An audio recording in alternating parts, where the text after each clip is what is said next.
dan in lep pozdrav na tematskem pogovoru Hrvaška, Slovenija. Malo se sliši kot napoved take nogometne tekme, pa se bomo danes vseeno pogovarjali o gledališču, umetnosti in tovrstnih stvareh. Jaz sem zelo vesela, da lahko z nami povabim, pozdravim goste, in sicer Snežana Abramović-Vučković, ravnateljica Zagrebačkog kazališča mladih, drugi mandat v tem gledališču.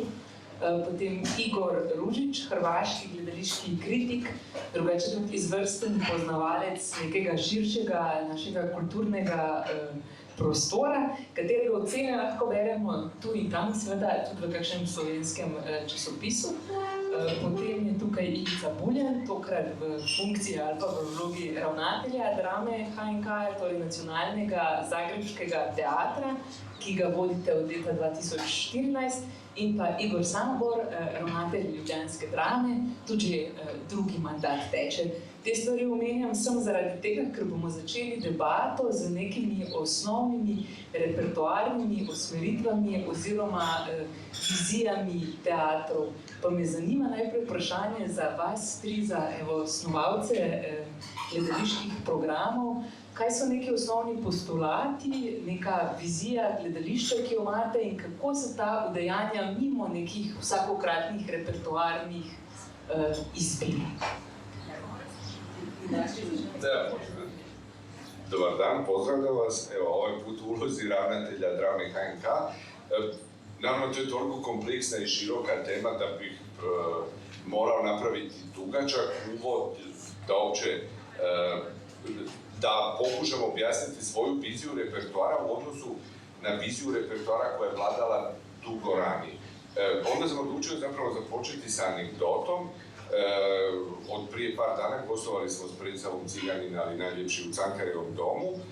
I nakon predstave mi je došla Olga Kacijan, koju svi znate, ali znate Olgu sa tako unezvjerenom facom. Rekla, Isuse, ovo je HNK, Ivica.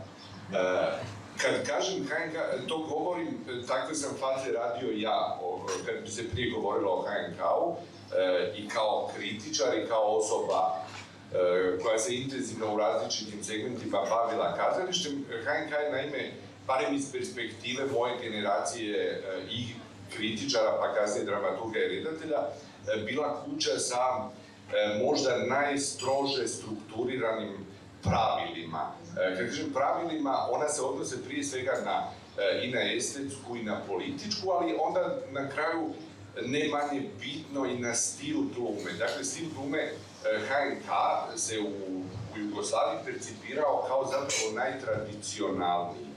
I za razliku, uvjetno rečeno, od slovenskog, o tome već piše Gabela, i srpskog, ako sad pojednostavimo stvari, oprostite za ove schematizirane istupe, i zato je bio zapravo načelo gabelijanske škole vrlo pojednostavljeno, naravno, u svakodnevnom glumačkom i redateljskom životu, bio je apsolutna posvećenost govoru.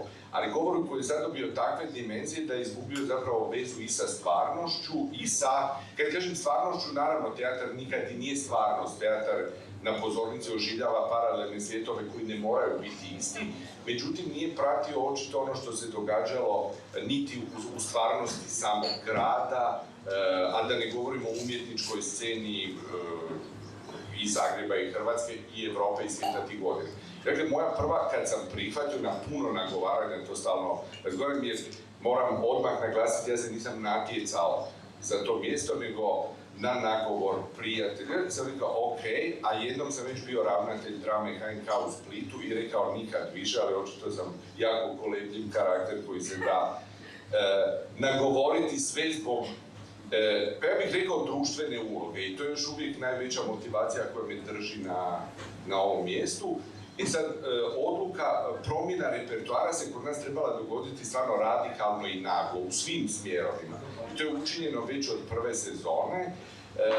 I možda napravio bi samo par, kad kažem radikalnih koraka, oni su radikalni u našoj kući, ne mislim da su uopće radikalni izvan toga. Od redatelja, kakav je u prvoj sezoni bio Lorenzi, Pippo Del Bono, dakle cijela jedna serija redatelja koji su se pojavljivali, dramaturga, glumaca, ali ono što je bilo najvažnije jest stvaranje jednog drugačijeg glumačkog govora.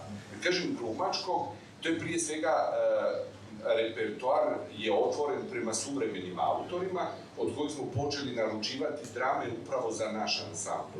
I to je napravilo jednu veliku i potpuno drugačiju promjenu i od trenutka mog dolaska su svi glumci u HNK-u zaposleni, što je velika razlika. Recimo, ja kad sam došao u predstavi Glembajevi, koja je zapravo emblematska predstava Hrvatskog kazališta i HNK, recimo u podjeli od otprilike 11, otprilike je bilo, mislim da su bila 4 člana HNK, ostalo su bili gosti. Što je zapravo par godina.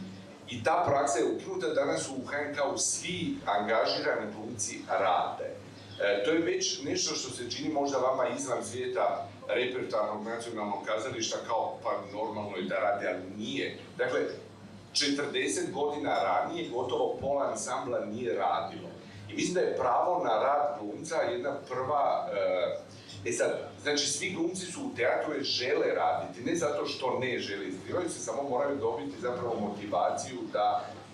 I ta motivacija sa suvremenim tekstovima, prije svega suvremenim, znači, tu su, naručili smo od Mate Matišića tekst Ljudi od Boska, ja sam radio Tenu Štivičić, pa nakon toga Kristijana Novaka, onda smo radili remake zapravo nekog kultnog filma Ko pjeva zlo ne misli i na koncu, zapravo u ovoj sezoni, tekst Mire Gavrana, što je zapravo izazvalo dosta komentara, pogotovo u odnosu na moju estetiku koja se otprilike negdje artikulirala kroz vrijeme kao Miro Gavran piše za Ivicu Buljana. A to je zapravo, ja mislim, oznaka jedne sredine koja o sebi misli puno više nego što doista vrijedi.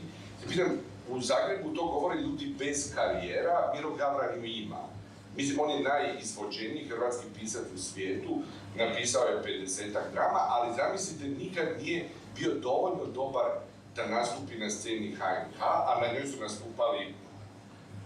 Dakle, kad je srušena ta barijera, to je otvorilo put prema publici i danas mogu reći, ja zastupam onu zapravo brehtijansku tezu da teatar narodni, naglašam ovo, ima oznaku narodni, je u isto vrijeme i populističan i elitni. Znači, u njemu su, kad kažem populističan, meni je doista puno važnije u ovom trenutku da na svim predstavama, da su sve predstave drame prepune publike. To se čini jednostavna stvar, ali zamislite svi koji se bavimo repertoarom, možete vi staviti 10 komedija pa teatri budu prazni. Znači nije poanta tom, nego zapravo ovo što je napravljeno najvećim dijelom uz pomoć glumaca koji su tu vrstu energije objeručke prihvatili, pogotovo rad na suvremenim tekstovima, ali na način na koji su i klasici počeli dobijati jednu drugačiju dimenziju. Evo, to je kratko i ne prepojednostavljen opis ono što smo napravili. Što kaže Ivica, vrlo je kompleksno i mi svi nosimo neku svoju osobnost i nekakvu svoju ideju što bi kazalište trebalo biti. Ja mislim da se baš prvih 2 godine to odmah niti ne vidi. Vi ste išli u radikalne rezove. Ja sam trebala jedan dodatni zamah i trajalo je. Poslije se isplatilo, imali smo nekakav obrnuti proces. Ja sam na neki način otvorila ansambl, koji inače vrlo poznati, tada bio po zajedničkoj igri, po tome da vole istraživati, za njih nema malih velikih uloga, otvoreni su prema različitim redateljima. Problem dugog procesa rada nikad nije zaista bio problem. I pozvala sam jako puno vanjskih gostiju, pogotovo mladih glumaca, i na taj način smo vremenom podmladili ansambl. Bilo je otpora, bez obzira koliko su ljudi tradicionalno bili otvoreni, jer su ih slovili kao za najotvoreniji ansambl, ali imala sam dosta puno otpora prema tome da je to jedan skup proces, zašto toliko vanjskih ljudi, zašto toliko vanjskih suradnika, zašto gosti iz drugih kazališta. Mi smo u Hinkemanu imali gosta iz Gavele, koji je bio odličan za tu ulogu ceremonijal majstora, ali zašto ne? Po meni ustanove treba otvoriti, proluftati, dati šansu ljudima koji su godinama na nezavisnoj sceni. Moj background je nezavisna scena i drugčije sam senzibilizirana i ustanova ne smije biti prezatvorena, jer nove ideje, nove tendencije idu iz otvorenosti. Ja jako volim autorski teatar, upravo zbog mog backgrounda jer sam došla sa suvremene plesne scene, ili teatar u kojem se radi po motivima nekih tekstova i dosta toga se u repertoaru može naći.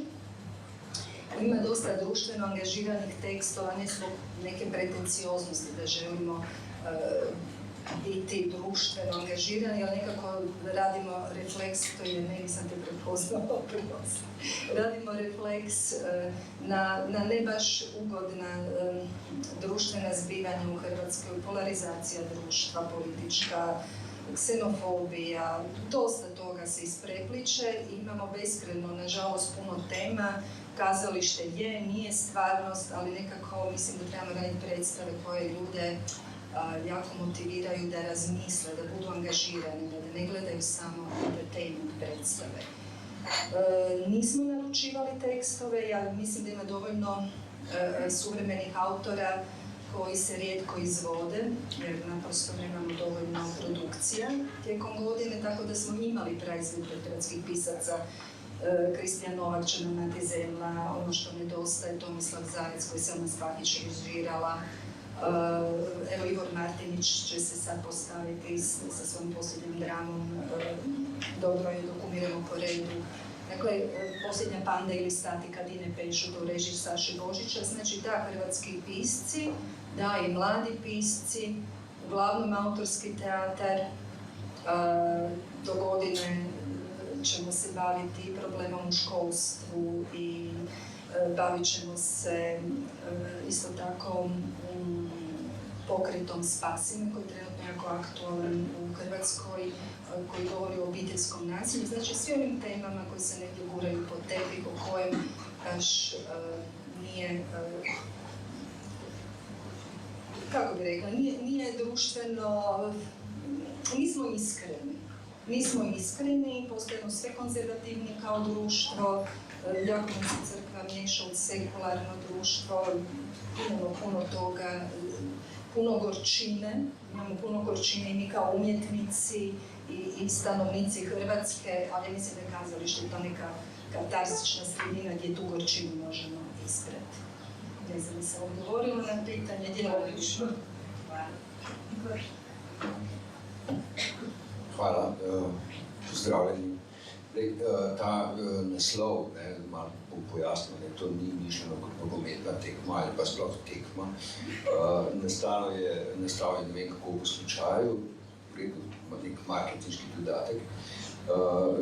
V glavnem je nastal zaradi tega, ker pri izbiri letošnjega festivala ta izbira je dovolj naključna, moram povedati. Naključno v tem smislu, da seveda to so vsa gledališča, s katerimi sodelujemo in zmeraj povabimo pač najboljše predstave, ali pa želimo, da gledališče samo predlaga svojo najboljše predstavo, da jo povabimo sem. In zgodilo se je pri pregledu tega vsega materiala, ki je prihajal, da so kar 4 predstave iz hrvaškega prostora in v bistvu je bila ta tako imenovani fokus potem na hrvaško gledališče, kaj se je zgodilo, zakaj so tam 4 od najboljših predstav iz regije. Se pravi, o tem se zdaj poskušamo pogovarjati. Zdaj, če toliko o naslovu. Če govorim o svojem ravnateljevanju oziroma svojih poskusih sezon in tako naprej. Tudi jaz sem tako kot Ivica nekako naprošen, da prevzamem gledališče takrat, da je bilo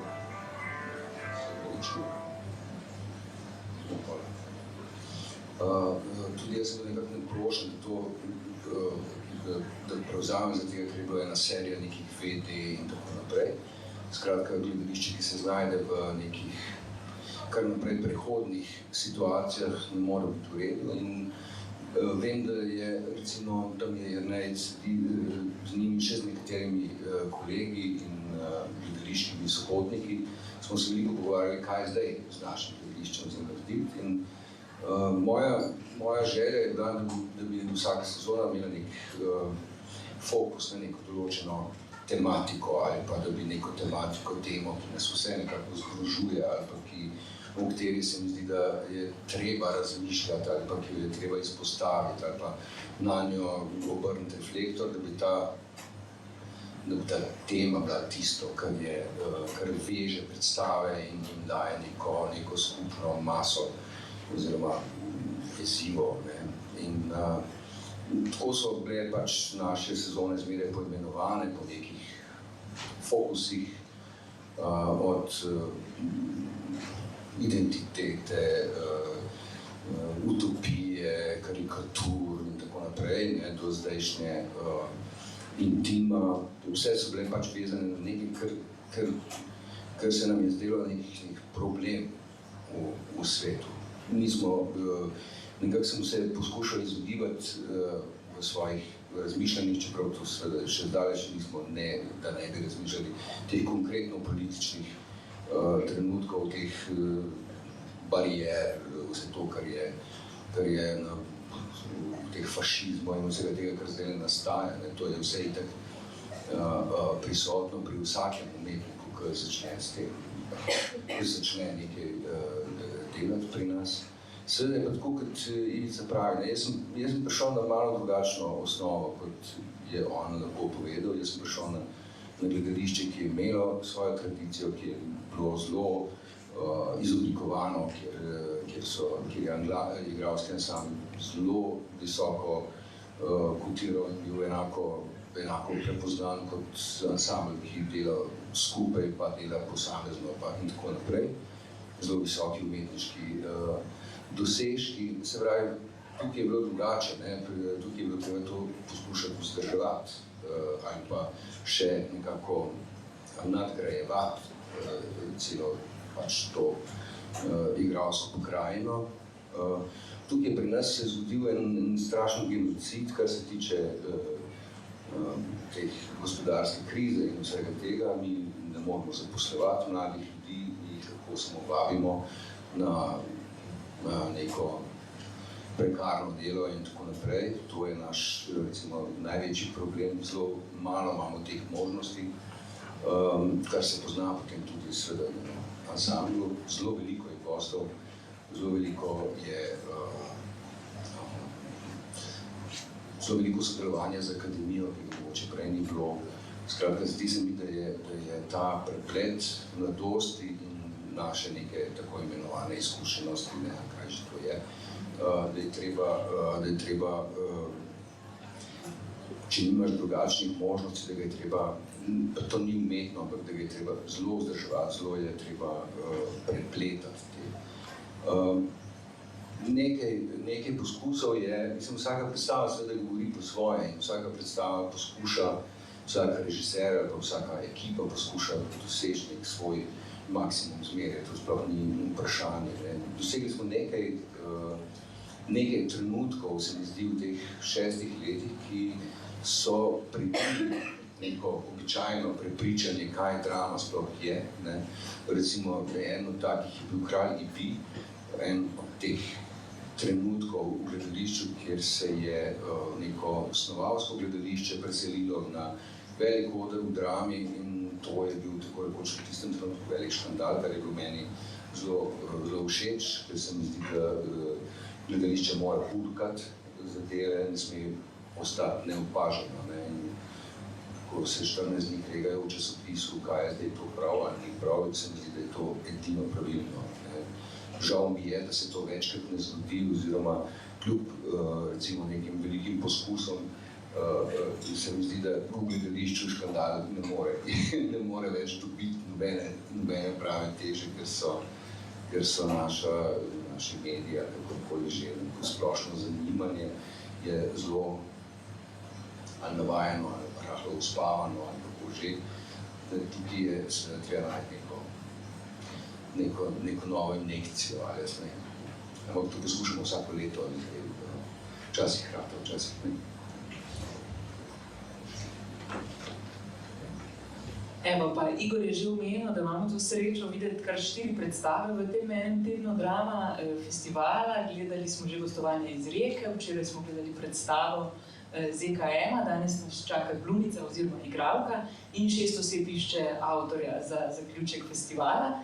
Pa bom zdaj Igorja prosila, če nam lahko pomaga nekako malo bolj velikopotezno pogledati na hrvaško produkcijo zadnjih sezon, v smislu, kaj so neke osnovne tendence, ki jih ima hrvaški teater, in seveda tudi, kaj so neke posebnosti, specifike, ali kar se tiče produkcijskih modelov, ali pa nekih določenih avtorjev, avtorskih ekip, ki izstopajo.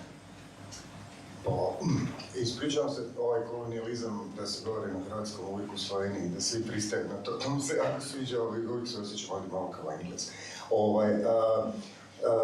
Dakle, tendencije su uglavnom to da se pozove nekoga ili ovi internacionalci tipa Kica, Mađeli i to sve, pa se zna što će oni napraviti, ili se zove zapravo Slovence tipa Lorenci Buljan ili Sebastian Horvat, pa onda opet znaš da će to biti ok predstava.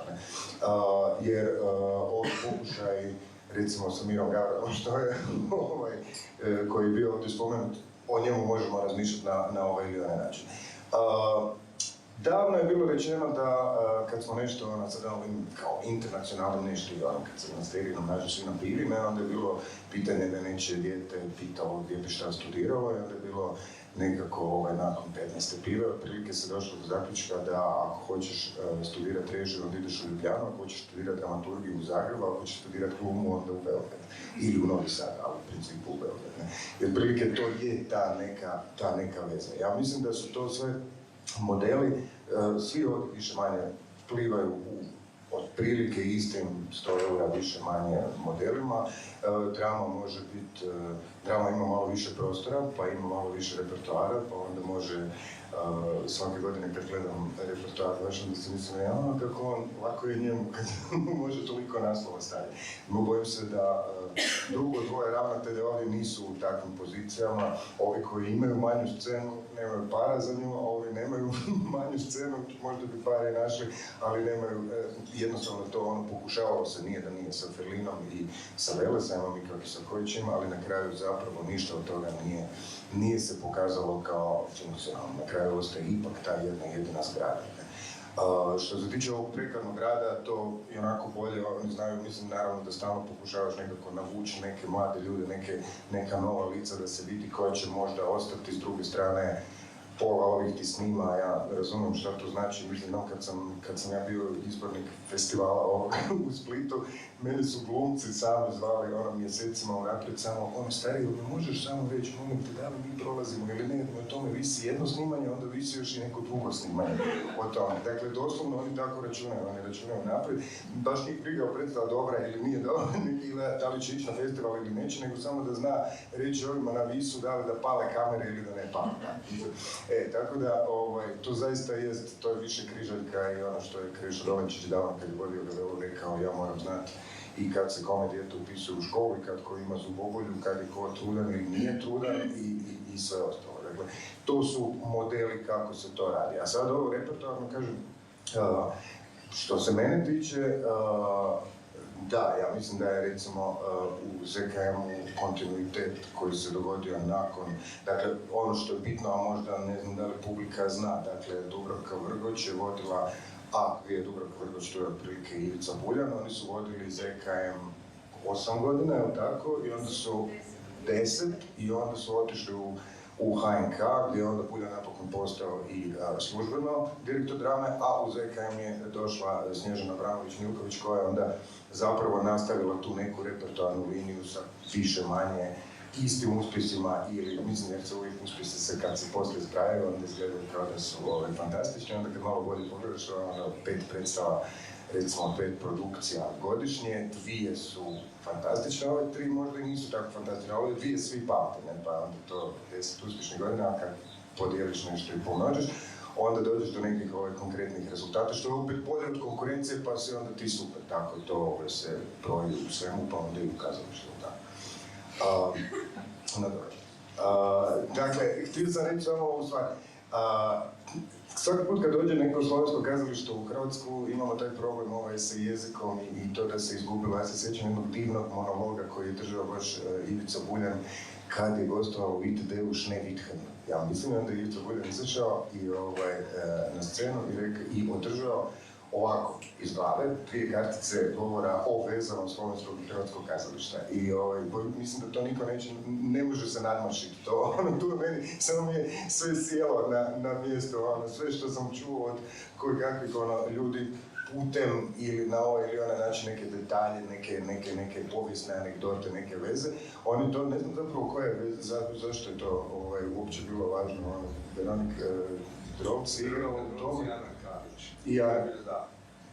Pa je nešto te ponukalo da imaš taj introductory speech o tim vezama i to je bilo jako lijepo. Ja i dalje mislim da to je. Dakle, ovo što mi govorimo o različitim repertoarima, oni se mogu na ovaj ili onaj način gledati zbog, ne znam, toga što je neko došao 2 godine prije u Evropu i broji pare u eurima, mislim, ali to je razlika od ovih sati pol vožnje i mislim da bi se mi prije svega trebali puno bolje razumijevati. Naime, meni je još samo jedan detaljčić kad govorimo, uvijek kad mislimo o hrvatsko-slovenskim vezama, žao mi je što nisam napravio jednu stvar zbog koje mi je jako žao na tim Marulićevim danima, a to da nisam doveo Republiku Sloveniju Janeza Janše u Split na festival koji inzistira na tome da na nacionalnoj drami, na autorstvu nacionalne drame, na kako da kažemo, nacionalnom identitetu autora koji je tu dramu napisao. Republika Slovenija, nadam se da ne moramo objašnjavati tko je tu pravi autor, tko je tu potpisan, a još je potpisan i narod Republike Slovenije jer je to kao njemu poklon. I to bi bilo, a govori o istoj stvari koju svi imamo ovdje u ovom okruženju, istu vrstu, kako da kažemo, ovih problema koji nam se čine neugodni u kojima šutimo. I to bi u Splitu bilo izvrsno, jer bi bilo i nacionalno, i izvannacionalno, i slovensko, i neslovensko. Razumiješ, to je, kad kažem ilustracija je to. Dakle, svi mi živimo u isto. Tamo vi imate biskupa u Mariboru, a mi ga imamo u Gospiću ili u Vratu, kao toliko. A je na tej točki mogoče kako vprašanje ali komentar, draga publika, ker ste seveda tudi vi vabljeni k dialogu z našimi gosti? Mogoče bi pa jaz le nekaj rekla, če lahko, prosim. Da sem lahko bližje. Ne, se me slišite najbrž, ne? Bi bilo narobe, ne? Če me ne. Ja. Lep pozdrav, sem Nataša Barbara Gač, drugače sem igralka iz drame, drugače pa poučujem tudi igro na akademiji tlele v Ljubljani. Rada bi samo povedala to, da ste rekli, da je zdaj tako na Hrvaškem, da potem se igralci, jih pravzaprav zanima samo to, a bojo imeli čas za to, da bojo lahko prisostvovali na festivalu, zato ker snemajo druge stvari. Bi rada povedala, da sicer ne vem, kako je na Hrvaškem, ampak v Sloveniji je situacija podobna, ampak mislim, da ne zato, ker bi igralci sami ne želeli ali pa da ne bi imeli odnosa do festivalov, na katere bi bili povabljeni. Jaz mislim, da nam je to še vedno velika čast, ko dobimo pač to priložnost, da lahko smo izbrani in sodelujemo. Ampak mislim, da je to nek problem v tej naši državi, morda pa tudi na Hrvaškem, namreč da je prišlo do te hude hiperprodukcije, ki zahteva od igralcev, da sodelujejo na seveda večjih področjih. Zdaj pa se v bistvu bolj seveda to govorim o mlajši generaciji, ki prihaja z akademije, kjer pač služba v gledališčih ni. Zelo se razveselijo vsake možne priložnosti, da sodelujejo ali v gledališčih, ali v tudi nemogočih serijah, ki so preplavile slovenski prostor. In seveda se razveselijo vsake filmske vloge in tako. Tako da jaz mislim, da to bi samo tako kot v zagovor povedala, ker je tako malo se zaslišalo, kot da mislim, da zelo spoštujemo vse festivale in smo ponosni, da smo povabljeni, je pa pač situacija takšna, da dejansko tudi ne glede na to, kakšni so njihovi honorarji in tako naprej, si pač ta generacija nekako mora privoščiti neko normalno življenje in mora pač veliko več delati, kot smo mi kdajkoli potrebovali v tem smislu. Pa samo še to... Ispričala se publicima, ako je ovo bilo ne, ja sam samo preko te ilustracije htio prikazati koliko je još teže ravnateljima. Tako, ja. Koji s tim glumcima moraju raditi, a i sa svim ostalim. Da, i sa njim glumcima, jaz pa sam toliko. Dobro, hvala. Sve to. Ma, ne. Ali možda ova ružna strana priče, ja ne volim stalno se...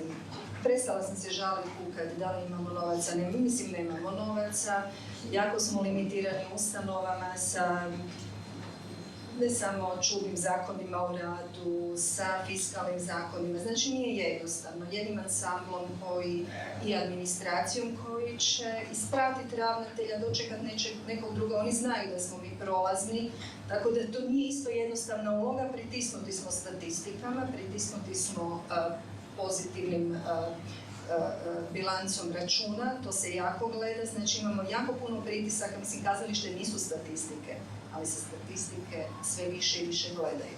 Znači, uloga ravnatelja je danas jako kompleksna, veliki su otpori, bili su otpori na promjenu repertoara u HNK-u, bili su otpori kad sam ja došla iz druge, strašni su otpori za svaku promjenu. Tako da je to dosta kompleksno, je hiperprodukcija, od mene su tražili, odnosno od gradskih, mi smo gradske kazalište i puno smo manje financirali nacionalno, što je isto logično, da smanjim jednu produkciju. Ja sam rekla ne, mi držimo tih 5 i još 6 kao koprodukciju, mi moramo ljudima dati posao. Izlaze mladi glumci, izlaze mladi redatelji, ako mi ne otvaramo posao, ko će otvarati posao? Najlakše je ugasiti i to, dakle, financijeri traže. Ide se prema tome da se smanjuju, a imati ljude koji su vam na plaći, a ne rade, to je mislim najgore što se može dogoditi u jednom kolektivu. Ja sam sretna i svi su sretni kad svi rade glume. U krajnjoj liniji kad mi se dogodi da i glumac režira, ja sam otvorila kao inkubator smjernicu projekt i dajem nekakvu jedan dio sredstava produkcijskih za glumce koji žele režirati, istraživati ili pišu sami tekstove, tako da imaju pravo napraviti jednu produkciju godišnje, to zovem inkubator projekt. Tako da sa raznih strana su različiti pritisci, ja razumijem i glumce koji snimaju moraju naravno zaraditi, preživjeti, što sve više govori da smo u neoliberalnom kapitalizmu i da se sve vrti oko novaca. Svi mi želimo ekskluzivu, svi bi mi htjeli imati redatelju koji još nije radio u Hrvatskoj, pa smo sretni kad dovedemo, kao ja sam Šilinka ili prvi put Orbicu smo promovirali, ali mislim, to ne može uvijek, naprosto nije takva situacija. I stalno se od nas neko čudo očekuje. Strašno mora biti onako neki veliki uspjeh. I kad se dogodi veliki uspjeh, tu nije kraj, mora biti još veći poslije. Nema opraštanja. Mislim, bez obzira na uvjete, strašno su veliki zahtjevi. Evo, to je moje iskustvo.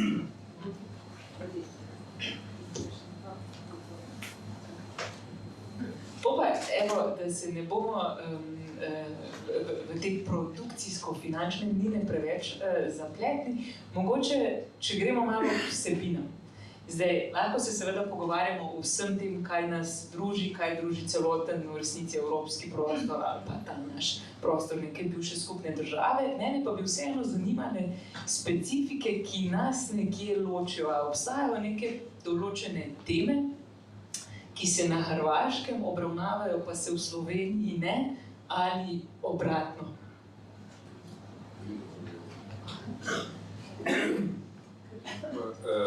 Ja bih, s obzirom da mi je Igor dao šlagvort, reći ću samo za jedan hrvatsko-slovenski projekt koji pripremam i to mi je bila od početka želja. On je omaž Viki Podgorskoj, zapravo najvećoj hrvatskoj glumici 20. stoljeća. Sad bez ovo najveća, to nije pretjerivanje, zato jer ona je zapravo kreirala nešto što je vrlo specifičan način glume. Dakle, Vika Podgorska rođena je u Mariboru, došla je u Zagreb koncem 20. godina, igrala je zapravo kompletan klasičan i suvremen repertoar u Hrvatskom narodnom kazalištu, uključujući znači, od Elektre do recimo Euripidove Helene, Klitemnestre, Rasinove Fedre, dakle cijelog do svih ključnih krležijanskih uloga repertoara. I što je karakteristično za nju, ona je zapravo, i što govori zapravo o veličini umjetnika u malim sredinama kakav mi zapravo jesmo, provincijska u krajnjoj liniji u odnosu na puno stvari i prema Europi i prema svijetu i unutar meni je ta figura značajna i zajedno sa prijateljima iz Maribora pripremamo jedan interaktivni projekt koji će početi ovo ljeto u Mariboru, onda ga nastavljamo u Zagrebu. Zapravo, to će biti jedan dokumentarno-istraživački rad koji će uključiti zapravo sve materijale koje smo pronašli u arhivu do snimaka i koji govori koliko zapravo utjecaj jedne osobe, umjetnice, je bitan za cijelu, rekao, nacionalnu kulturu. Dakle, u ovom slučaju jedna Slovenka koja dolazi iz Maribora u Zagreb, ona je postala model govora u Hrvatskom narodnom kazalištu. Ona je zapravo utemeljila specifičan način igranja tragedije, bila je dugo godina model kako se zapravo fantastično scenski tretira hrvatski jezik. Time bih otvorio i ovu temu koja je zanimljiva i za repertoar, što je politično. Naravno da u Europskoj uniji možda uz neke razlike koje ima svaka država, ali unutar države, ja recimo osobno vidim puno manje razlike između Zagreba i Ljubljane, gdje sam tjedno gotovo 2 puta, nego između Zagreba i Osijeka, recimo, što znači, ili vidim čak veće razlike ili čak sličnosti možda Zagreba i Maribora nego Zagreba i Ljubljane. To su sad stvari koje više ne ovise o zemlji i na koji način kazalište može pratiti stvarnost. Naravno, u borbi sa onim što se događa u svakodnevnom životu, u politici, na javnoj sceni, kazalište ako se uhvati u koštac s tim je naravno nemoćno, onda se treba izvući najprljavije oružje iz arsenala, ali kazalište, kako ja doživljam političko kazalište, tu bi preuzeo možda onaj način na koji je Antoine Vitez u recimo 60-im, 70-im godinama objašnjavao da političko kazalište prije svega zasnovano na pravilima pozornice, pravilima scene. I za njega su najpolitičniji komadi bili, na primjer, Rasinova Berenika, ali na način na koji je bila interpretirana. Mislim da publika, i to je naravno jedan dio evropske prosvjetiteljske tradicije, da kazalište prikazuje stvari koje u javnosti nisu dostupne. Na primjer, Jeneva Ilijada, recimo, je nekakav udar, čini mi se, u stvarnost svijesti ovog prostora sa nekim klasičnim tekstom koji u ovakvom dobu kao što je naše iščezava. Sad, tu mi se čini da je političnost teksta prije svega poigravanje sa nekim imaginarnim arhetipovima i sa našim željama, što u kazalištu želimo čuti. Želimo čuti jedan drugačiji jezik od ovog banalnog kojeg svakodnevno koristimo, koji se sastoji možda od 300 riječi. Kazalište nas podsjeti da u ljudskom duhu postoji jedna nevjerojatna mogućnost kreiranja misli, riječi i u krajnjoj liniji tijela. I zato politično i suvremeno kazalište ne mora nužno značiti ono koje se bavi stvarima koje opterećuju grad, sredinu, nego zapravo stvara jedan autentični jezik. I sad, koliko je naša moć u tome da publiku privučemo upravo preko ovakvih naslova, ona je stvorena, tu ću sad zaokružiti sa Vikom Podgorskom, dakle, ona je za mene prije svega i politička figura. Politička zašto? Zato jer je kreirala u jednoj sredini modus, jedan umjetnički stil, čije tragove vidimo i danas. I za mene je to puno snažnija politička gesta nego, recimo, umjetnička. I mislim da otkrivanje takvih odnosa nije unutra čak ni stvar da time njegujemo samo dobrosusjedske, slovensko-hrvatske odnose, iako je to vrlo važno i to je zadaća nas koji surađujemo. Mislim da ova dva kazališta su na neki način kazališta. Te dvije kulture su, barem u teatru, toliko povezane naprosto iz jednog razloga što smo dugo živjeli u istoj sredini, a iz druge zato jer smo i zbog bliskosti jezika i tradicija vrlo upućeni jedni na druge. I zbog toga i danas, ovo što je rekao, slovenski redatelj od Jerneja do Vita Taufera, koji je zapravo hrvatski redatelj od samog početka prisutan na sceni, do ovih međunarodnih, kad kažemo međunarodnih, u pravom smislu, znači hrvatskih, Januša Kice, koji je naš slavenski bog teatra, ili koji donosi jednu prekrasnu poljsku crtu u ove naše divlje južnjačke prostore. I mislim da je to zapravo zadaća, nas uvijek se pitamo, u jednom trenutku shvatimo da smo u dobi kad je odgovornost na nama. Svi bismo željeli biti mlađi ili se doživljavamo da smo još u vremenu kad smo bili mlađi. A zapravo vidimo da smo sad već u vrlo poodmakloj dobi u kojima nitko neće napraviti te poteze ako ih mi ne napravimo, i repertoarne, i ovaj potez što je Igor napravio, da je zapravo i posvetio cijeli fokus hrvatskom teatru.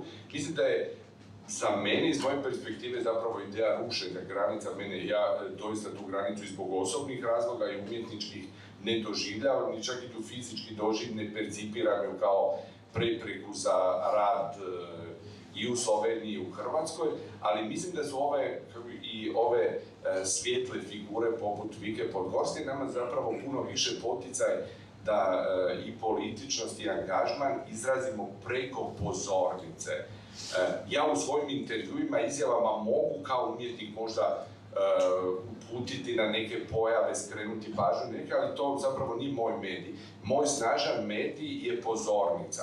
Ja sam fasciniran, recimo, ako je, ne znam, predstavu 3 zime u Zagrebu vidjelo više od 55.000 ljudi, to je moć. Ja u toj predstavi mogu nekim malim zahvatom učiniti jedan dijalog sa nesvjesnim kod publike. I to je ono što sam, rekao bih, naučio od Fassbindera, da se teatar radi ne nužno političan u velikom smislu, nego imamo mogućnost komunicirati sa nesvjesnim, sa poetskim. U krajnjoj liniji publika kad dolazi u teatar od nas očekuje neku vrstu mistike. Kazalište je u krajnjoj liniji započeto iz mističkih aktivnosti, a mi uporno kao da nas je strah i bježimo od toga. A zapravo je prekrasno ljudima ponuditi poeziju u najširem smislu, ne mislim samo kao riječ, nego uopće i kao scenski govor. Igor, moguće komentar. Sve lako. Ovo mi je, kad već govorimo o repertoarima i o tome svemu, Narodno kazalište, to je ogromno pitanje. To je i zapravo mislim da je najteže ljudima koji jesu u ovim nacionalnim kazalištima, dakle njima dvojici, jer tu se zaista očekuje istovremeno i neka izvrsnost, bez obzira na, kad smo već u ovom formatu, na eventualnu neku posebnost ZKM-a, na tradiciju, povijest ZKM-a, njegov ansambl i njegov sve. Drama, nacionalna drama, i to je taj opet problem naših nacionalnih kazališta, nacionalnih drama, je upravo to, da istovremeno morate biti i najbolji, istovremeno morate napraviti neki pomak, jer se od vas očekuje pomak, jer vam je kao sva ova margina vas je toliko dugo hranila, a pogotovo ovo što kaže Budan, i generacijska stvar, zato što sad od vas se očekuje to. Dakle, to su sve neki ljudi koji su pogotovo Budan, a i, kažem, i institucija sama već ima dovoljno dugo te povijesti tih 60-ih, 70-ih, 80-ih, svi ti vaši Glejevi, Mladinsko, sve to kao služi da se hrani ova centrala. Ne? Sad, taj proboj u centralno, što bi Indoš rekao, sad, ajde, nek se to dogodi. Ali istovremeno imaš i tu želju da to ipak bude nekakav klasični repertoar sa abonementna, sa klasičnom publikom, sa, kako je naš čuveni scenograf Zlatko Borek jedan put objašnjavao, kad je naš HNK je istog formata, mislim veći, ali tip je isti, kad je on rekao, že ti misliš da ljudi dolaze zbog ovog što je na pozornici? Ne, dolaze zbog ovog poslate i zbog ovog tu filca na stolcima, jer to nemaju u drugim kazalištima. I kad to shvatiš, onda dolaziš do ovoga Narodnog kazališta da mora biti i jedno i drugo. I to je ono što je najproblematičnija stvar kad već govorimo o repertoarnim politikama, kako istovremeno zadovoljiti jedne i druge i treće i kritičara koji bi da sve bude savršeno i publiku koja dolazi na predstavu i onda se niti smije, niti plaće zašto sam došao, zašto sam kupio kartu, zašto sam platio nekoga da mi čuva djecu dok ovdje gubim vrijeme, kada HBO ima sve što ima.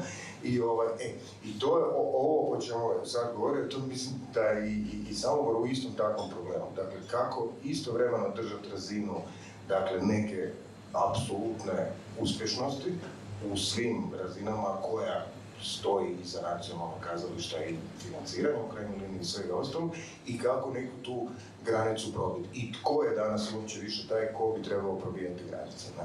To je, mislim, ako govorimo o vezama hrvatsko-slovenskim, to je ovo da, evo, do Buljana se nije baš bilo govotinje u nacionalnom kazalištu, pa evo sad smo tu granicu probili, pa smo onda stavili sad Miru Gavrana unutra, šta god ja o tome mislio, ali eto, i to je vjerojatno narodnost tog kazališta, ne znam šta ćemo još morati preživjeti. Za publiku je bio isto tako šok da je Pippo D'Abona, Pippo D'Abona u HNK, i to je, i mislim, koji ima one svoje monologe katoličko, antikatoličke, ja sam samo čekao, na primjer, to uopće nije, u Zagrebu nije bio problem, ja sam mislio da će to biti puno veći problem od Tri zime, Partizana ili eventualno nekakve govotinje ili Gavranove plošnosti, recimo to tako, dakle, da će to biti, međutim nije, on je prošao bez ikakvih problema, mislim, dakle, govorimo o zemlji u kojoj još uvijek se hoda za život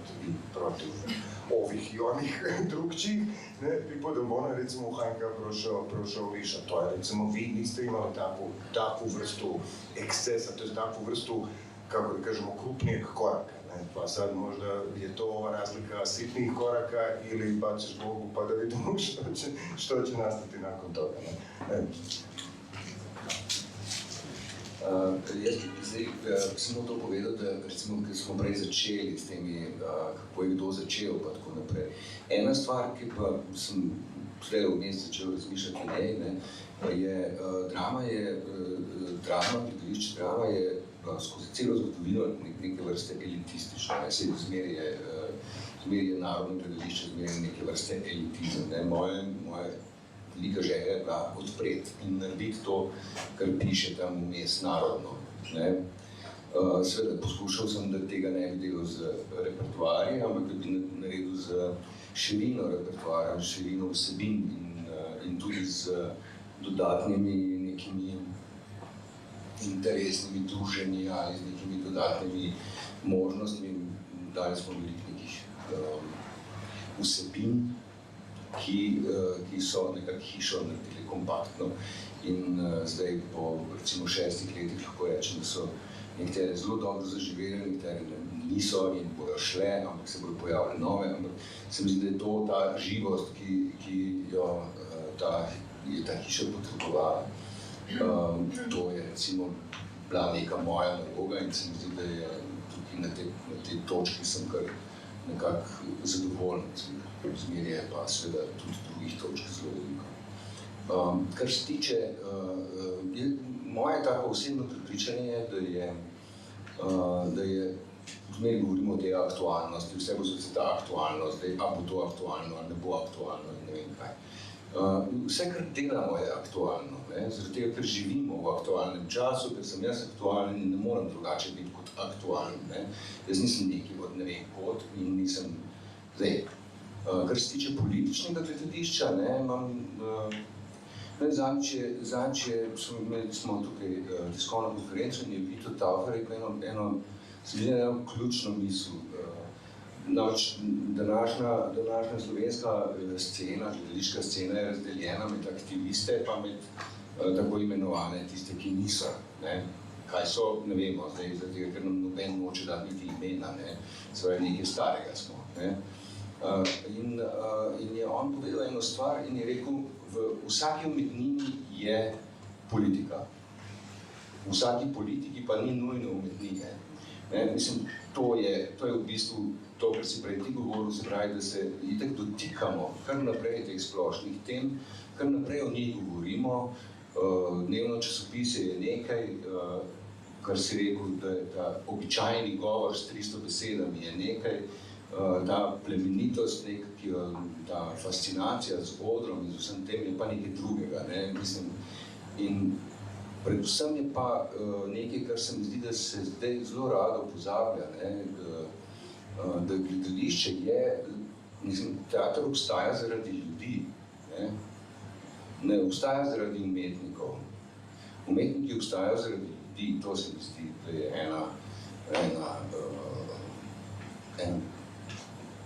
en trenutni problem, jaz ga tako vidim. Mene brez ljudi ni in lahko kar sam sebe delam. Za samo malo referirala, naravno da su ljudi važni i ono što je divno kad se publika identificira sa onim što se događa na sceni. Što se nama recimo u Huddersfieldu događa, predstavu Miše Šajtinca koja adaptira Tomislav Zajec i režira René Medvešek o mladoj generaciji koja je izgubljena. Mi smo to transformirali iz jednog malog vojvođanskog mjesta u Karlovac. U Karlovcu nema ništa, oni su išli čak na studijsko putovanje u Karlovac, zašto se zove Huddersfield, gdje je i nekako najgore mjesto u Engleskoj, kišno, sivo, nezanimljivo, bolje nego živjeti u vlastitoj domovini bez perspektive. Znači, ja kad sam pričala da se bavimo društvenim temama, rekla sam ne politički na pretenciozan način, ne plošno, ali teme koje nas diraju, jako se reflektiraju na odaziv publike. Mi smo radili, Borut Šeparović je radio Crnu knjigu, radili smo koprodukciju, vrlo jedan zanimljiv eksperiment u stvari, gdje Crna knjiga je knjiga svjedočanstava ljudi koji su dignuli kredite u švicarskim francima kad je to bilo aktualno i koji su izgubili kuće, stanove i igrali su samo glumci koji su zaista u realnosti digli kredit u švicarskim francima. Mislim, jako dirljiva recepcija publike zato što je nešto što nas dira, nešto zbog čega smo mi ogorčeni. Znači, čak napravila sam zaista jedan društveni eksperiment, skoro me koštalo mandat, moram priznati, ali to sam naknadno saznala. Kad je kod nas u Savskoj su bili protesti, dakle, razvojačenih branitelja i naravno naše društvo, kao što sam rekla na početku, polarizirano, desni, lijevi, ja da ne mogu popiti kavodnicama, ako pijem s Ivicom, onda sam ljevičar, ako pijem s nekim prijateljem iz djetinjstva, on je to desničar, onda me vide s njim, pa... Mislim, do te mjere smo se podijelili da naprosto taj neki ideologija i svjetonazor nas straše. Ja sam, dala priliku Miranu Kurspagiću da napravi predstavu Pad. To je predstava koja je rađena po transkriptima vukovarskim, gdje mi ne pričamo o srpskoj agresiji, jer zna se što se dogodilo, nego o pljački, o nedolasku oružja na vrijeme, o tome da je Tuđman spavao kad je Vukovar padao. Jedna grozno osjetljiva tema. I bila je programirana kad si bio selektor na Marulovim danima, što isto je izazvalo konsternaciju. Ali evo takve stvari, mislim, to nije dramski tekst, to je transkript. Ja sam se čak volila s tim da je zadnji dio parafraziranje posljednjih Hitlerov pad. Gdje se točno vidi da je Tuđman, Hitler, Šušak, Mler. Tako da je ono jako se igrao sa... Ali je sve skupa je imalo smisla. Što bi se dogodilo da je Tuđman pao, svi bi prebjegli. Mislim, jako je triki predstava bila, ali ja sam mislila da to ima smisla staviti na scenu u momentu kad smo mi imali one nesuvisle okupacije Savske ulice. U tom smislu, dobro, mi smo nacionalni teatar, ovo je puno veći zadatak, ovo što vi ste u nacionalnoj kući sa takvom tradicijom, mi smo antinacionalni teatar, da se to možemo priuštiti. Ili ne, ako nas ljudi koji odlučuju o financiranju, sigurno nas imaju na oku i kažnjavaju nas financijski, mislim, toga moramo biti svjesni. A kakšno vprašanje, komentar iz publike mogoče? Oprostite, to bo na pol privatno vprašanje, ampak vendar smo v gledališču Glivico vprašala. Jaz sem Polona Vetrih. Torej, Glivica, ti si govoril o Gavranu. Mi smo ga tukaj igrali, ti smo Šigor mogoče spomnil, pred enimi 25 leti v Mali Drami, z velikim uspehom. Ljudje so hodili gledati to izjemno. In jaz smatram seveda, ker sem stara šola, da hodijo ljudje v gledališče tudi predvsem zaradi igralcev. Jaz se recimo spominjam iz svojega otroštva, da sta mi mama in oče pripovedovala o Viti Podgorski. Jaz se tega, zdaj si ti mene spomnim. Jaz se spominjam nekega njenega posnetka, starega črno-belega posnetka na slovenski televiziji, ampak jaz sem si to zapomnila, ker je bila tako silovita. Zdaj, igrati v tujem jeziku, tudi če znaš jezik zelo dober, je seveda kot Slovenca, kot Hrvat, ti se moraš preseliti v neko drugo tonaliteto, v nek drug tok misli in seveda izoblikuješ, ne da to recimo v angleščini te smeš imeti akcenta, saj do zdaj je bilo tako. Vendar preoblikuješ ta govor v mogoče eno dosti sprejemljivo tudi za tujce način govora. Ampak zdaj sem te hotela vprašati, zakaj recimo vi ste dali na spored Gavrana, ne? Zdaj, je bil do neke mere, ali sem narobe razumela, do neke mere odpor, povprašanje, zakaj zdaj to nacionalno gledališče in tako naprej. Ali je to zato? Publika, vemo, da komedije ima rada, ne?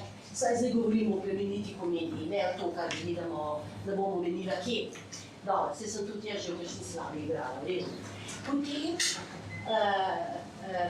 ali je to, da je recimo, da je avtor, recimo, da ni zadovoljiv, da tekst ni zadovoljiv, ali jih režiserji ne znajo narediti, ali jih mi igralci ne znamo igrati.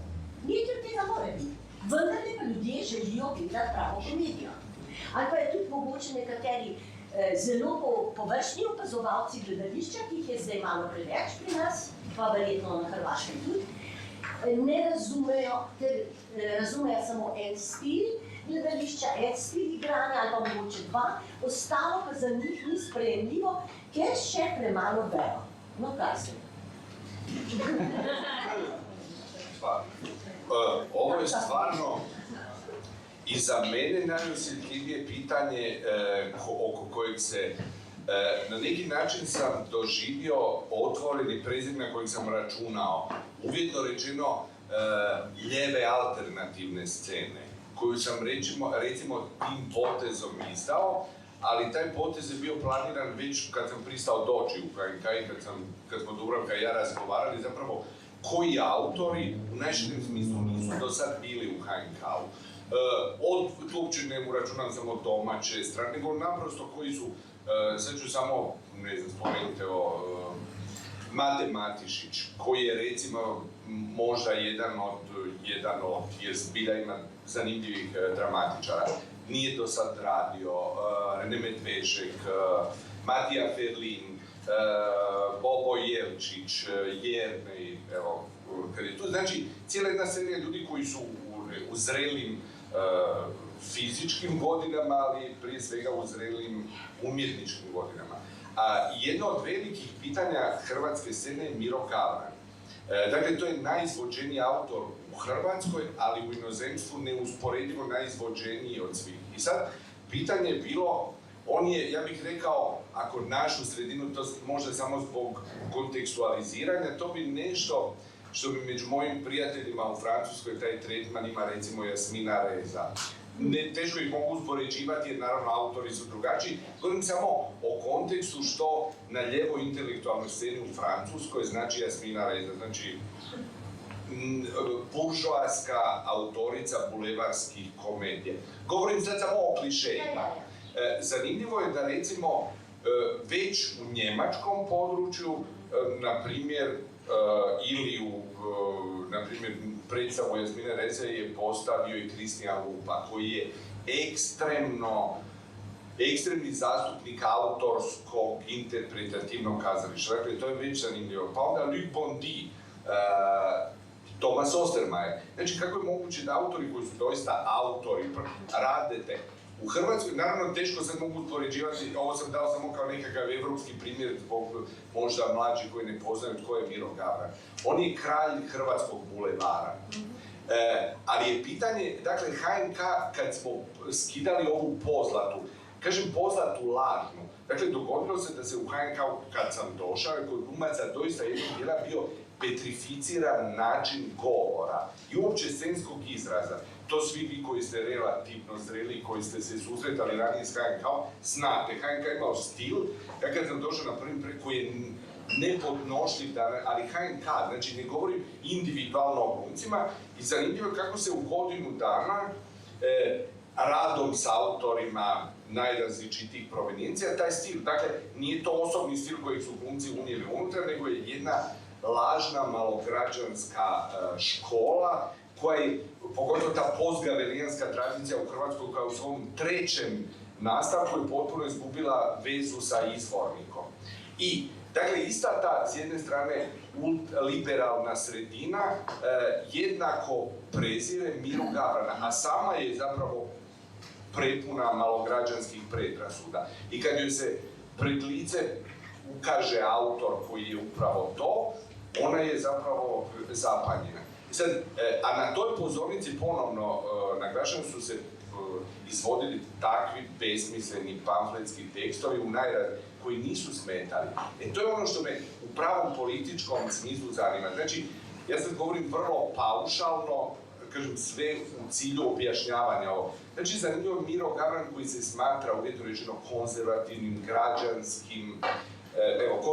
građanskim autorom, zašto nije igran za vrijeme, na primjer, 20 godina HDZ-ovske vladavine HNK-om? Upravo zbog malograđanštine zagrebačke, jer malograđanština si dozvoljava, ali ne dozvoljava upad plebsa, puka. Miro Gavran je pučki autor kao Janko Matko, jedan autor ili uvjetno rečeno opet teško mogu Marija Jurić Zagorka. Dakle, to su potpuno različiti aspekti i takvim ljudima koji u pravom smislu su, ja bih rekao, zastupnici, pa čak ako mogu reći lošeg ukusa radničke klase. Iz te klase dolazim i ja. I dijelom, dakle, uvjetno rečeno, mojoj mami je puno prihvatljiviji autor Miro Gavran od autora kakve ja radim. Od, recimo, Edouard Louisa. I, dakle, da li ja sad sa svojim elitizmom branim, dakle, ja sam elitni ljevi intelektualac koji će igrati autore poput, evo sad, Edouard Louisa kojeg sam radio u mini teatru, ili, dakle, ja izdajem svoja intelektualna načela zato što, recimo, postavljam autora kojeg voli moja mama, njene prijateljice i cijeli. A to kažu zapravo ljudi sa vrlo ograničenim mogućnostima tretiranja današnjega svijeta. Današnjega svijeta. Zapravo za mene onaj nemogući spoj o kojem sam govorio na početku, za mene danas sa puno više svijesti, moram priznati da sam se ja dugo sramio iz svog porijekla i zapravo ne bih i volio otkrivati ukus svoje danas, više ne, na sreću. Možda zato jer sam odrastao, vrlo ponosno radim autore, ne znam, ili u Splitu kad sam radio Olju Savičević-Ivančević, koja govori zapravo i o primitivizmu radničke klase. Ljevica se vrlo često poziva na radničku klasu, ali zapravo sa nekim vrlo, gotovo staljinističkom, marksističkim pogledom. Radnička klasa isto tako ima svoja ograničenja, ona je vrlo često rasistička, homofobna, dakle sve ono protiv čega sam duboko ja. I raditi s njima znači raditi na materijalu, ali dostojanstveno, kažem, ne podcjenjivati. Raditi upravo sa tim ljudima i za mene je Narodno kazalište to, u najširem spektru. Evo, to je razlog i zašto za stigmu Gavra ne osjećam ni trunku srama, ne osjećam ni ponos, jer nisam baš toliko u umjetničkom smislu, ali osjećam u nekom aktivističkom smislu. Jer, kažem, dajem nekim ljudima mogućnost da prvi put uđu u HNK. Evo, ne mogu opisati zadovoljstvo kad, recimo, publika koja dolazi gledati tu predstavu ili češće tko pjeva Zorne emisije, prvi put ulaze. Dakle, oni ne znaju kad im se pokažu karte, ne znaju što je lijevo i desno i što je parket i loža. Za mene je to neusporedivo veći uspjeh nego činjenica da ja, recimo, branim lijevu misao pred Zlatkom Hasanbegovićem, koji je predstavnik ekstremne desnice i koji je zapravo cijelo vrijeme napadao teatar i bio član vijeća našeg teatra. Za mene je ova činjenica da ljudi koji ulaze prvi put u kazalište je naprosto senzacionalno. Pitam se kako je to moguće, ali je moguće. Ljudi iz različitih razloga, financijskih, ali prije svega, bih rekao, to ovisi o miljeu iz kojeg dolaze. A naš uzvišeni, pogotovo zagrebački lažni elitizam, dovodi do toga da mi preziremo vrlo često onu sredinu iz koje sami dolazimo.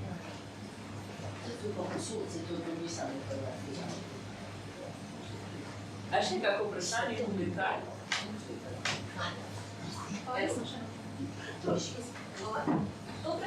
mogoče malo tiče tega, da imamo na letošnjem Brown festivalu kar nekaj predstav iz Hrvaške, ampak vendarle ne hrvaških režiserjev. In to kaže na en zanimiv pojav, mogoče te sezone ali pa zadnjih nekaj sezon, v katerih pač delujete oziroma spremljate ta pojav gledališča, oziroma hrvaško gledališče, kot tudi mogoče to, da pojav tujih režiserjev na hrvaških odrih, zlasti v zadnjih letih, kaže na en poskus internacionalizacije v smislu poetike, v smislu nekih tendenc, ki sicer težje pripotujejo pač recimo temu delicam v začetku pogovora, pač v provinco oziroma k nam. Zanima me, na kakšen način razmišljate v tej smeri, do katere mere je to recimo sistemski oziroma načrtni pojav doziranja, oziroma kako v bistvu postavljate hrvaško gledališče na zemljevid Evrope in kje so še potenciali?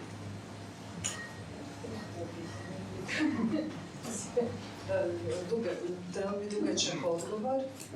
Dobro, da, mislim, internacionalizacija, mislim, pokušavamo uključiti hrvatske redatelje. Dakle, gledamo, vrlo često pretpostavljam da to Ivica radi, koji redatelji su potentni trenutno u nekoj bližoj ili u europskom isto kontekstu, koliko možemo sebi priuštiti inozemnih redatelja te sezone, kada ih možemo rezervirati, ne znam, Šimin, ja sam rezervirala 3 godine unaprijed. Dakle, puno je tu parametara koji određuju ko će raditi te godine i naravno da mislim da nekako redatelji definiraju, baš je redateljsko kazalište, redatelji definiraju sezonu. Ja biram redatelje s kojim ću naći zajednički jezik i sa svojim dramaturgom i nekako zajedno onda biramo tematiku, odnosno tekst. A naravno, ako redatelj tog momenta, ne znam, želi nešto potpuno mimo repertoarne linije, ne nađemo se onda zajedno. Znači, činjenica je da ima dosta gostiju redatelja, mislim da, ne znam, evo Igor Vuktorlica sa srpskom adresom je u stvari Hrvat, mislim da je umjetnost i kazalište su internacionalne, zaista se ne vodim ključem da moram imati određeni broj hrvatskih redatelja i da je to nužno, naprosto tražimo dobre redatelje, a potencijali su veliki s tim i veliki i limitirani s obzirom na broj izvedbi koje moramo imati u kući, i želim da što većim gostovanjima po festivalima, pa jako produžujemo sezonu. Nama se sad događa da čak prekidam godišnji odmor, pa 2.8. gostujemo u Gdańsku na Shakespeare festivalu. Dosta je to nezgodno u institucijama, jer smo limitirani, ne znam, određenim brojem dana godišnjeg odmora, ali onda moramo produžiti sezonu da bi onda obavili sva ta gostovanja koje želimo. To Igor jako dobro zna, vi dosta gostujete. I mi smo trenutno, a Zekan je inače za vrijeme Dubravke dosta radio koprodukcije, evo mi smo ušli u 2-godišnju koprodukciju sa Schauspiel Stuttgartom i Teatrom Novim iz Varšave, radimo već drugu predstavu, u Varšavi će biti premijera, u Stuttgartu je Oliver Frljić radio svoj prvi projekt i treći projekt Anesti Sazas, grčki redatelj, će završiti taj ciklus ove godine. Radimo unutar svojih nekakvih financijskih, tehničkih mogućnosti. Ja bih željela još više, zaista sam otvorena za koprodukcije, ali ako je i mali produkcijsko-administrativni tim i to treba zaista popratiti, nije jednostavno. Ali da, internacionalizacija, apsolutno, već dugo, to daje i glumcima nekakvu dodatnu, iako je, mislim, jezik je uvijek barijera, mislim, nije jednostavno, znači, kroz jezik. Međutim, zadivljena sam na koji način se u stvari sklapaju predstave sa internacionalnim izvođačima ujedno, tako da ovo nacionalno brišemo, radimo internacionalno i evo, sigurno da imamo puno veće želje, možda nego mogućnosti trenutno. Ali inače, jedan detalj, dakle, Stadttheater u Stuttgartu, koji ima i balet i operu i 2 scene, ima godišnji budžet nešto manji od Ministarstva kulture Republike Hrvatske. Mislim, dobro kad sam Imali smo isto, ne znam, bila šokirana, naravno to su i plaće sve skupa, ali onda mislim, znate o kojim razmjerima mi pričamo uopće. Samo to sem hotel dodati, da pravzaprav se z istimi stvarmi ukvarjamo, da je strašno komplicirano in kar se tiče financiranja in tako naprej, priti do drugačnih rezultatov, kot jih imamo. Drama je v zadnjem času zelo veliko gostovala, kar pomeni tudi zelo komplicirane organizacijske in finančne sheme. Zdaj smo letos prvič nam je uspelo zraven teh koprodukcij, ki jih delamo že tukaj. Mislim, da je to združevanje gledališč, da je to nekaj zelo združevanje umetnikov, se mi zdi, da je to strašno pomembna stvar. Ni nujno, da smo skozi skupaj, ampak da se vsake toliko časa dobimo. Letos bomo delali spet to veliko koprodukcijo z mestnim gledališčem in Cankarjevim domom, Ivica bo režiral po Harariju, to isto je Irena Lorenci in Purkarete, skratka, že smo, to je zdaj že neka tradicija nastala. Pač pa letos smo prvič naredili neko mednarodno koprodukcijo, se pravi multilingualno koprodukcijo z Cetijem, z italijanskimi igralci, z albanskimi igralci in našimi, tako da je naj režira. Skratka, to je neka nova izkušnja za nas pri vsem tem, kar imamo. Mislim, pri nas je vsak dan so vsaj 2-3 predstave, zaradi tega, ker pač, tako kot je bilo na začetku rečeno, imamo te algoritme, ki nas ženejo zmeraj navzgor. In smo jih nekako, ne vem, kje se je zgodilo, ampak smo jih dolžni izpolnjevati in jih poslušamo se na ta način narediti, da imamo vsi nekaj več od tega. Tako da, recimo, to je zdaj taka prva, ko se pogovarjamo že za naprej, ampak te mednarodne koprodukcije se mi zdijo zelo izmenjava umetnikov, ne mislim samo režiserjev, dramaturgov in scenografov, ampak izmenjava igralcev in mešanje teh različnih energij, ki so kulturnih, kulturoloških prostorov.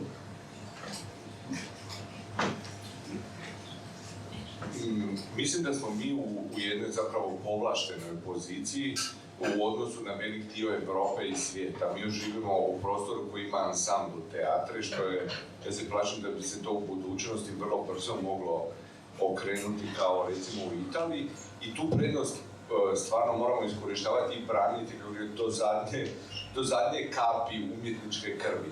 Jer mogućnost da, recimo, jedan ansambl kod nas broji 40 članova, da radi sa redateljima, recimo u zadnjih nekoliko sezona, kod nas je bio Nekrošius, koji radi potpuno drugačiji stil, recimo od jedne koji dolazi iz Litve, ruski je Đak, od jedne Poli Findley koja dolazi iz Velike Britanije, ili u ovoj sezoni radimo sa Angelom Richter iz Njemačke, sa Falkom Richterom, Njemcem, u idućoj sezoni kod nas radi Thomas Ostermayer. Znači, to su zapravo redatelji koji sa glumcima u ansamblu uspijevaju glumce voditi kroz različite prostore slobode, odgovornosti, kreacije i to je ono, čini mi se, što se jedino danas u Evropi i u svijetu može u ansamblu teatrima. Nezavisne skupine nemaju niti približno tu mogućnost i mislim da, moram priznati da ja dok nisam počeo raditi ovaj posao, nisam ni otprilike imao osviješten osjećaj privilegije na mjestima gdje ja radim, uključujući dramu, gdje recimo u Italiji, u Francuskoj, u Španjolskoj, u Portugalu, u cijelim Sjedinjenim Američkim Državama je moguće raditi recimo predstavu kao, evo reću, Ciganin, ali najljepši sa 35 glumaca.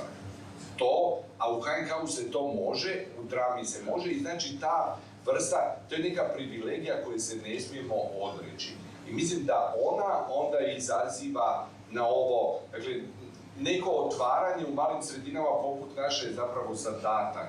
Ja ga vidim svoj, mislim, jednostavno svoj ansambl trebam konfrontirati u najboljem smislu riječi sa umjetnicima koji dolaze iz različitih sredina, jer je to neko zajedničko bogatstvo. Mislim da naša generacija, barem dio ili onaj krug kojem ja pripadam, misli na taj način i zapravo nas i dovodi često da moramo odgovarati na odgovore naš okvir, uopće ne razmišljam na taj način, nego zapravo neki umjetnici s kojima osjećamo stanovitu privrženost, sličnost su dobro došli, oni zapravo rade na...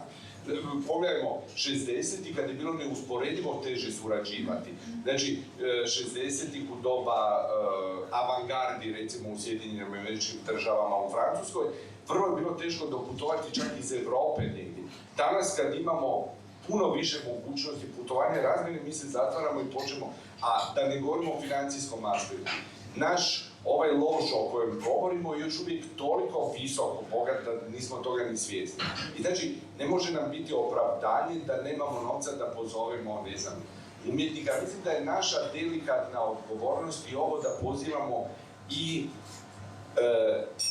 umjetnike iz svoje sredine koji su danas bez posla. To je zapravo jedna delikatna zadaća pred kojom smo svi suočeni, jer trebamo s jedne strane njegovati ansambl, a jedini smo mi koji možemo jednom velikom dijelu scene osigurati kakav takav umjetnički razvitak i u krajnjoj liniji ekonomsku perspektivu. A še kakšno vprašanje, komentar? Ja bih samo nešto rekao, samo jedna anegdotica mala, može. Sad kad smo radio u ZKM-u kod Snježane, zadnji put u Zagrebu, Eichmann u jednom crvenom. tako je da i meni Zagreb ono ko dom i ovako, sa glumcima i sve to. To zdaj govoriš hrvaško. Da. Ja ću na hrvatsko. Ok, kako god, znači, meni stvarno taj Zagreb ovako ko dom i to, i danas je bilo drago da sam sreo Sinišu i ekipu, i to je Hanjhaja i sve tako da. Ja to stvarno, mislim, ja ne razumijem sad te granice, mislim, meni to sve van pameti i tako da, ne? A onda ta anegdotica, sitna pričica, petak je bila subota, on idu na Turk Matic i ja idemo na Flixbus. U Zagrebu, tamo i Ivica, on idu na Flixbus. A Flixbus je kao malo ovo metafora za gastarbajtere, za sirotinju i tako dalje. I sad mi na Flixbusu, ne, i do granice, i granica ta bus stane, to traje, onda moraš sići pa ideš kroz neki tamo, ne, putovnica i to, opet na autobus, 300 metara, opet dole, pa opet, ne. Znači, Zagreb, meni isto klon, recimo, kao tu, Drama, a onda taj Flixbus i to. Ne? I opasnost tog Flixbusa i tih granica, ne, ja mislim da je velika, da je ona prestrašna i da je stvarno snaga kazališta u nju vjerujem apsolutno, ne, da, mislim, može prevaziti sve te. I zato ja apsolutno da imamo još više, mislim, ne, znaš. Znaš, ćemo mi drugima onda, mi ćemo ući u Schengen, pa ćemo onda mi drugima raditi to što se... Naravno. Ne, znaš. To je ono najgore, što nismo ništa bolje, da. Meni je bilo problem danas ujutro, pijem kavu sa svojim dramaturgom i gledamo okolo i čekamo da će doći neko koji nije Slovenac, znači bijeli i takvi, ne? Gledamo, pijemo tu kavicu, pušimo, gledamo, nema niko. Hoće barem neki polukinez, nema. Ulaz, ma nema niko. Mi stvarno živimo jedno fašističko, lijelo, zajebano, društvo. Mislim, i to je prestrašno. I recimo sada, hvala Bogu, ženske kvote, sve sam za, Nataša. Ja bih uveo i kvote stranaca. Ja bih uveo u slovenački parlament obavezno za početak stavljanje 10% stranaca. Pošto oni mogu sagledati to što je nama navika i mi ne možemo vidjeti van toga, iznad toga, znači, evo, danas krećem sa kampanjom kvote stranaca. Isto tako kvote stranaca u kazalištu, ne samo redatelji. I te ekipe. Ja stvarno mislim da tu imamo još puno prostora. I sad je na nama koji imamo tu neku, recimo, objektivnu moć, ja ne naravno to imamo vi, ne, možemo posluke, naravno. Ali ne, stvarno, ja tu vidim još jedan korak koji nije slušan. Ali svakako mi je drago, evo da smo sad svi tu i da i hvala da ste došli. Do, sad. Še mogoče, kdo? Evo, pa jaz predlagam, kljub temu, da zunaj dežuje in se zdi, da se lahko tukaj pogovarjamo še leta, da končamo ta formalni del pogovora. Hvala lepa za vse misli, za vse vaše izkušnje. Vam lep popoldan, lepo vi predstavljali, pa se še kaj hvala.